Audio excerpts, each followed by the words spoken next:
Elime doğdu gül yüzün ah. Kana kana içtim dünümü, yüzüme güldü ilk sözün ah.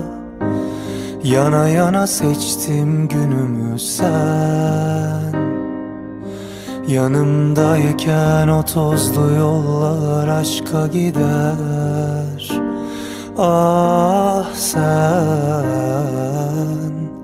sonumuzu yazsan inan dayanamam, ölürüm ben. Ayrılık bize günah, sonunda yansam bırakmam ah. Elime doğdu gül yüzün ah. Kana kana içtim dünümü, yüzüme güldü ilk sözün ah.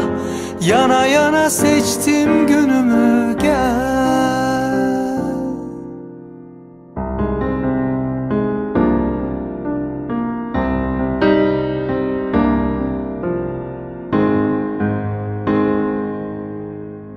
Aradı durdu gözlerim ah. Bekledi günler geceler, yalnızdım uyuyamadım. Düğüm düğüm oldu heceler sen. Yanımdayken o tozlu yollar aşka gider. Ah sen, sonumuzu yazsan inan dayanamam, ölürüm ben. Ayrılık bize günah, sonunda yansam bırakmam ah.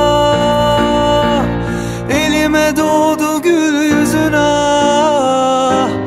Kana kana içtim dünümü, yüzüme güldü ilk sözün ah. Yana yana seçtim günümü, elime doğdu gül yüzün ah. Kana kana içtim dünümü, yüzüme güldü ilk sözün ah. Yana yana seçtim günümü, gel.